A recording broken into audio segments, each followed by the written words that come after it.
Retour sur le sommet Afrique-France de Nice, sommet qui s'est ouvert pour la première fois sur la société civile avec d'abord Aminata Niane, qui est ministre conseiller du président du Sénégal et directrice générale de l'agence d'investissement et des grands travaux du Sénégal. Et puis à ses côtés, Léonce Koné, le ministre du Commerce du Burkina Faso, ancien banquier.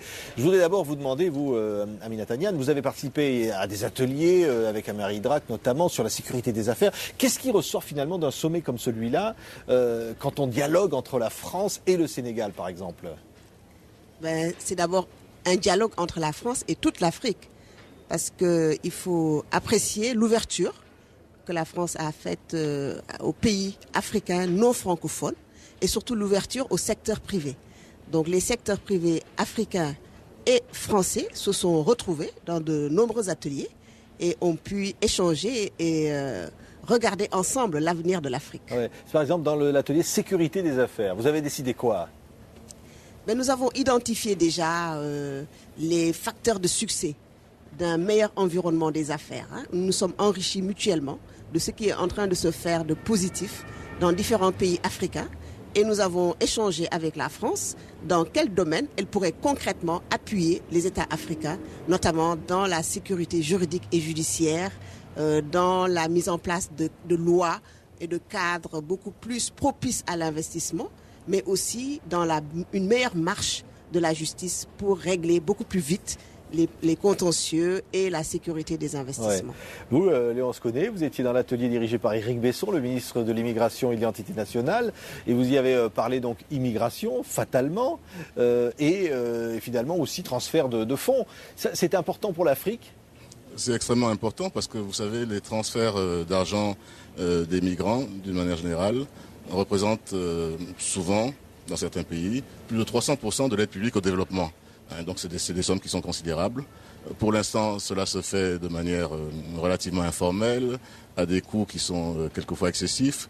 Et puis surtout, l'utilisation qui est faite de ces ressources dans le pays n'est pas toujours dirigée vers l'investissement.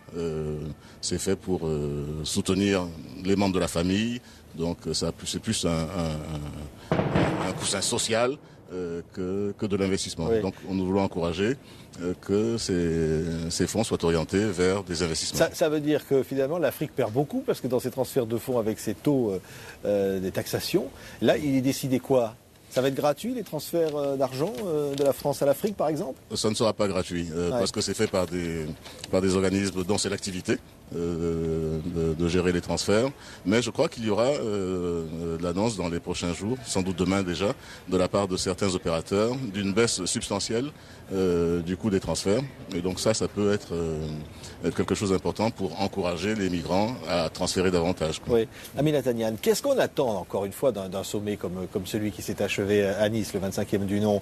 Parce qu'on parle beaucoup de politique d'habitude, de relations parfois pas toujours faciles, notamment entre le Sénégal et la France. Mais là, c'est une manière de se réconcilier par l'économie, c'est quoi? Non, je pense que les relations sont toujours normales et bonnes en général au plan politique. Mais ce qu'on attend de ce sommet, c'est un signal fort et concret de regarder ensemble le développement économique de l'Afrique comme un potentiel. D'abord un potentiel de marché. Dans chaque sous-région, il y a des ensembles économiques en croissance qui n'attendent qu'à être développés. Donc là, c'est un signal fort aux entreprises françaises pour venir investir à côté des entreprises africaines. Mais c'est aussi un signal fort pour que les deux parties publiques puissent regarder encore comment mieux soutenir le développement de l'environnement des affaires et le développement économique en Afrique. Et je pense que ce signal a été entendu. Il a été bien entendu à l'ouverture du sommet de la part du président Sarkozy dans son allocution aussi du président Moubarak. Il a été très développé de façon plus pratique dans les ateliers. Et je pense qu'ensemble, nous allons regarder l'avenir différemment. Ouais. Vous êtes chargé du développement du Sénégal, de l'investissement, des grands travaux, la construction d'une autoroute. C'est-à-dire l'Afrique a les moyens de ses ambitions aujourd'hui, ou est-ce qu'elle doit s'appuyer sur des partenariats nécessairement par la France ou peut-être d'autres pays? On pense à l'Asie notamment. Je crois qu'aucun continent aucun pays n'a les moyens propres seuls de sa politique, de ses ambitions. Donc c'est là que les partenariats et les échanges sont importants. Aujourd'hui, l'Afrique a le choix. Elle s'ouvre. elle s'ouvre vers d'autres continents aussi, d'autres zones émergentes qui s'intéressent à elle. Elle veut aussi garder ses relations avec la France, mais aussi avoir un nouveau départ, une nouvelle façon de faire les affaires avec la France. C'est ça qu'elle a aussi exprimé.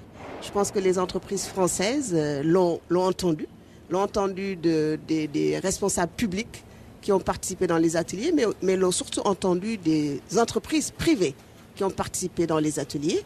Et je pense que... Oui, ça change. Ça change et on a tous envie de faire les choses différemment et de façon plus positive. Et on se connaît, il y aura un après-sommet de Nice, réellement. C'est le sommet du renouveau qu'a voulu la France annoncer comme une nouvelle forme de relation.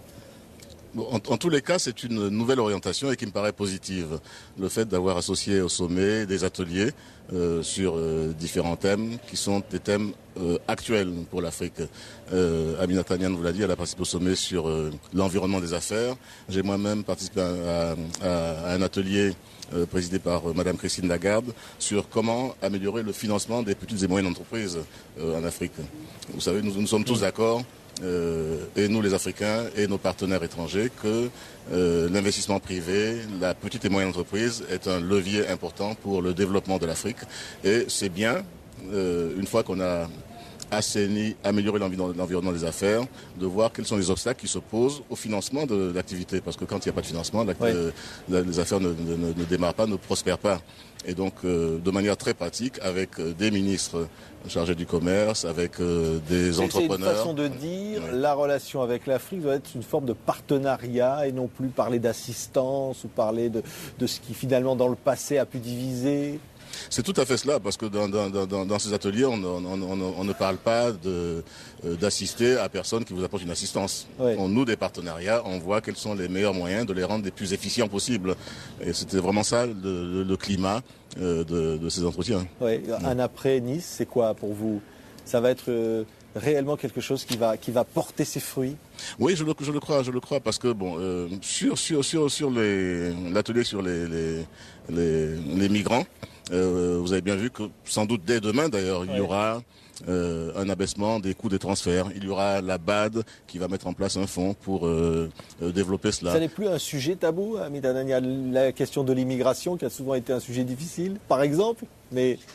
Non, je pense que les Français aussi comprennent que c'est un enrichissement d'avoir des migrants. Ça contribue à accélérer la croissance aussi des pays où ils sont. Et ça constitue un pont avec d'autres parties du monde, parce que le monde maintenant c'est un village planétaire. Je pense qu'il faut s'enrichir les uns des autres. Merci. Et nous avons besoin de nos migrants aussi pour revenir rebâtir nos économies. Peut-être la première étape, c'est qu'ils investissent un peu plus, petit à petit, et constituer des petites et moyennes entreprises. J'ai vu aussi qu'il y avait des programmes de co-développement dans la coopération française qui aident à cela. Merci, Aminata Niane. En tous les cas, l'avenir est devant. Voilà. Merci d'avoir été donc, nos grands témoins de ce sommet, le 25e du nom, sommet Afrique-France, ici à Nice. Merci. Merci beaucoup.